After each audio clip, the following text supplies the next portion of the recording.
Sekarang ni kita nak surprise lagi Zahira. Apa lagi? Adalah. Ayah belikan untuk Zahira. Semua untuk Zahira. Amal ni tak ada pun. Amal ni pergi sekolah.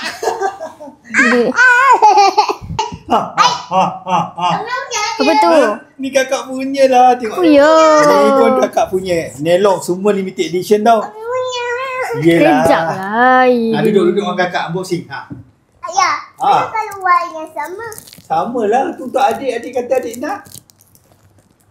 Ni. Apa beli? Ibu beli. Ayah lah.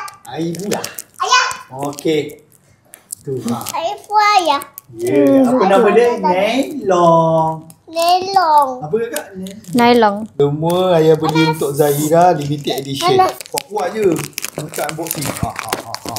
Rebut-rebut. Cantik tengok belakang dia. Cantik. Apa tahu kak? Okey. Yo, jom kita buka. Flowers.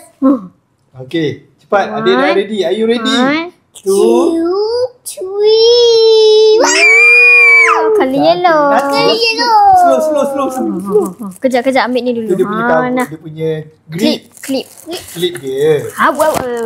Ni lagi. Ada lagi. Okey, jom kita buka. Cantik. Tengok gambar dulu. Tepi tangan awak. Tengok gambar. Cantik. Nylon. Apa nama dia kipas ni? Golden. Gojodok. Kita try buka. Gojodok Nelong Golden. Zahira bagi maksimum tu. Cucuknya. Sejuk. Cucuknya. Cuk rambut dia.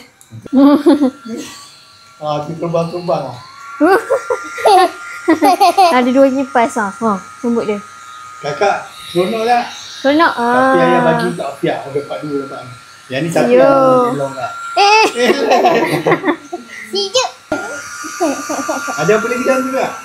Ada dia punya Ada strap. Dia punya strap. Strap. Nak ni. Pegang betul-betul. Kipas tu ni charger. Strap ni. Tengok ni. Cantik. Lawa lah warna. Warna apa dik? Warna yellow. Yellow. Tengok ni. Baru perasan dia punya clip ni ada beza. Yang ni untuk dekat stroller, yang ni dekat tempat yang nipis lah. Ni kalau stroller boleh lah. Sebab dia warna lain. Okay, sini jom kita pasang. Ni lah tarik tali lah. Ni untuk tarik tali tadi. Oh iya ke? Adik tapi. Oh tak ada lah. Hari tu ada kot. Ayah, ada key. Tak perasan kot. Sini. Dia punya pin. Ayah, banyak kau jodoh. Ni. Yelah untuk adik lah. Selalu hot lah, panas lah. Shopping, panas lah, jogging. Ayah. Ayah belilah kau jodoh. Yang colour pink tadi. Yang colour macam colour Yellow. Gold. Jangan. Ajarkan. Nah, Fia pakai. Adik. Cepat. Kenapa? Nak kecil, nak pendek. Dah. Oh Bukan yo. macam tu. Oh yo. Cuk rambut dia. Jadi tak payah pegang-pegang lah kan. Semua. Kena beli. Kena pas ni. Yelah. Ni untuk semua untuk kakak lah. Bukan Afiah. Tengok rambut Afiah lah terbang. kat sini. Kuat. Afiah ngebek. Terbang-terbang rambut Afiah.